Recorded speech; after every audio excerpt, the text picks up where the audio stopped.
Mirdita, dëgjoni pak se çfarë ka ndodhur sepse dua ta diskutoj me ju. Dhe nëse në këtë ngjarje gjeni diçka të çuditshme ose jo. Një grua 25 vjeçare nga Amerika, një tipe me emrin Jessie Singer, e gjeni, ka bërë kërdin me disa adoleshent. Kërdin ka bërë, sepse njohu shumë prej tyre. Por 5 nga ata i kapi dhe 5 që janë nga mosha 12 deri në 15. Dhe ajo që më bëri shumë përshtypje në këtë ngjarje nuk është bërë publike. Me fjalë është bërë publike, por një diçka normale. Dhe kjo është pika 1. Do t'ju them pikat më të rëndësishme sepse dua ta diskutojmë. Dëgjoni se ku po e çojmë shoqërinë dhe çfarë po kultivojmë ne me këtë shoqëri dhe ku do të shkojë për më tepër. E keni parasysh që tani ruajtja e të vegjëlve, me një fjalë adoleshentëve është thelbësore, apo jo. Kështu që ligjet janë shtuar më shumë, ka më shumë kontrolle etj, krijuam ligjin e privacyt dhe tani që të gjitha rrjetet sociale, nëse keni vënë re, kanë ndryshuar ato term and conditions, si quhen, dhe që të gjithë janë të mobilizuar për këtë. Mirë po, nëse do ta bënte një gjë të tillë një mashkull, pra një burr, çfarë do të ndodhte sipas jush? Do ta merrin vesh në çdo cep të botës apo jo? Atëherë pse me këtë ngjarje nuk po mobilizohen, nuk po bëhet shumë publike? Për çfarë arsye? Dhe kjo është pika 1 thash. Por gjëja tjetër që më bëri shumë përshtypje, dëgjoni me kujdes, është vërtet shumë e çuditshme. Gjëja tjetër që më bëri shumë përshtypje, në të gjitha rrjetet sociale flitet në mënyrë si për të qeshur, qoftë nga njëra anë, por qoftë edhe nga ana tjetër.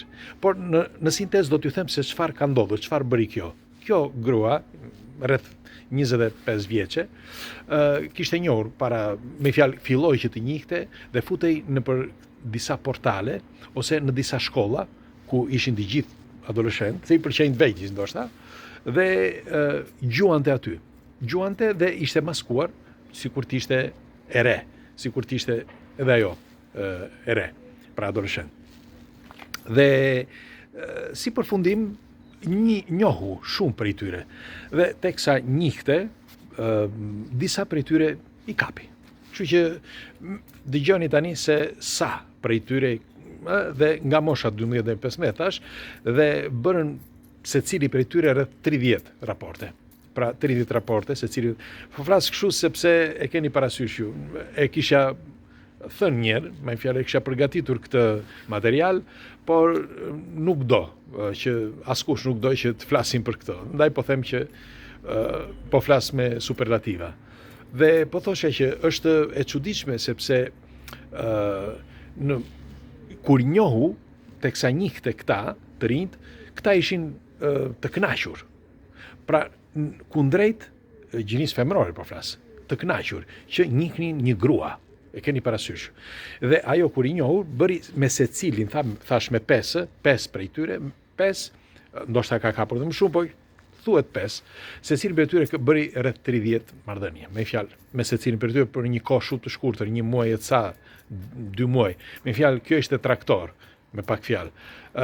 Do t'ja u lë këtu në foto kush është, por më bëri shumë përshtypje dhe për vetë arsyen se përveç se, siç ju thash, që tërhiqte etj, që kontrolli duhet të bëhet jo vetëm të vegjël, por edhe të mëdhenjt, ose anasjelltas, por ajo që lexoja, pra që lexova në të gjitha këto komentet, ishte fakti që të gjithë ata që me sa e kuptova, se tani është denoncuar, është në hetim etj, të gjithë ata që e kanë denoncuar, ishin 2-3, me sa kuptova, janë ata që nuk shkuan me të. Kujdese, ata që nuk shkuan, jo ata që shkuan me të. Pra ata që shkuan me të, më duket vetëm njëri, duket i familja e dikujt, bëri një denoncim. Por më vonë e bëri, por jo gjatë asaj kohe. Pra nuk e morën ata iniciativën. Nuk e dim kuptoni apo jo. Pra e bëri dikush tjetër, sikur ja bëri Kastile, sepse kjo ndoshta me të tjerë ndoshta nuk i pëlqeu ndonjëri, dhe ndonjëri nga këta që nuk i pëlqeu ajo shkoi dhe e denoncoi. Tani edhe kjo është, sepse kjo është pika 2. Me një fjalë, pika 1 që nuk u bë shumë publike. Dhe nuk, me një fjalë, po t'ishte thash një mashkull do kishte marrë vesh çdo cep i botës. Dhe njëshi. Dhe dyshi është që po pastaj e bën denoncim ata që nuk shkuan me të. Është shumë e rëndësishme kjo, sepse në qoftë se e keni vënë re, në qoftë se ndodh që një i rritur mashkull shkon me një të re, atëre kjo me njerë e denoncon. Dhe në momentin që e denoncon bëhet nami. Kur është femër, merreni në mend nëse ky do të bënte 5, siç bëri dhe kjo grua, çfarë do të ndodhte sipas jush? Do ta kishin rrjepur të gjallë. Dhe ligji, a tham që është njësoj me fjalë, ku është barazia këtu në këtë rast? Ku qëndron barazia? Tjetra është që në këto komente që lexova, shumë prej këtyre komenteve, disa thoshin që o po t'isha unë. Me fjalë adoleshent po thasë, të rinj, o po t'isha unë. Dhe është vërtet e rëndë kjo që të mendosh që si mundet që një adoleshent, me fjalë, të kënaqet me një gjë të tillë. Dhe tjetra, vajza të reja ose gra, ndoshta të paktën këto ishin ato fotografitë e tyre në këto njerëzit që komentonin, po flisja, dhe disa prej këtyre thoshin, po tani, sepse ishin ja 2-3 që shkruanin, po flas në këto sitet amerikane, sepse pash në disa website, që është vështirë që të shkruhet në për site zakonisht, kur flasin për këto argumente në për portale, në për rrjetet sociale, ka diskutime dhe bëhen diskutime. Por në për website është shumë e vështirë. Dhe në këtë, si ishte USA News, a diçka e tillë, më bëri përshtypje sepse ishte një nga këto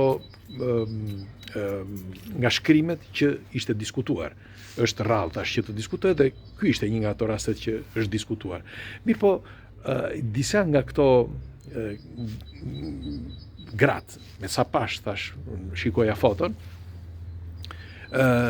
thoshin, me fjalë, i jepnin të drejtë gruas në një farë mënyre. Disa jo, por disa jepnin të drejtë gruas duke thënë që po mirë, po të rinjt kur e morën vesh që ajo ishte e madhe në moshë, pse shkuan? Ç'lidhje ka? A tham që duhet të ketë barazi? Me një fjalë, ka patur raste që edhe meshkuj ka shkuar me të reja, por kanë qenë me fjalë me dëshirën e të dyve. Me një fjalë, dhe në këtë rast është me dëshirën e të dyve, edhe në këtë rast, me dëshirën e të 5-ve, doja të thosha. Mirë po, më bëri përshtypje thash sepse në të gjitha këto diskutime, pra ishin 3 pika të rëndësishme që në qoftë se do t'i ndodhte një mashkulli, do ta kishin masakruar. Më duket vërtet një pabarazi. Dhe ndaj doja ta diskutoj me ju çfarë mendimi keni për një argument të tillë. Pra çfarë si mund quhet, çfarë ligji do të bëhet për këtë vajzë, për këtë grua? Çfarë do të bëhet? Siç që thash, ajo shkonte, i gjente te këto kanalet, te këto ku mblidheshin këta në për shkollë apo gjithmonë online, shkonte aty sikur të ishte me ta, me fjalë shoqërisë së tyre, dhe i njihte aty njëre. Kush i pëlqente, i dërgonte mesazh dhe pastaj takoheshin. Kur takoheshin, nuk dihet tani se çfarë ndodhte, sepse nuk flitet. Me një fjalë çfarë i thoshte kjo etj, por pastaj i riu, adoleshenti, me një fjalë, bënte atë që i thoshte ajo. Dhe thash, nga hetimet, si lexova, nga 12 deri në 15 vjeç. Dhe kështu që ndaj doja ta diskutoj me ju. Pse nuk mund të ketë barazi në këtë rast? Doja t'ju pyesja. Megjithatë pres komentet tuaja ditë të marr.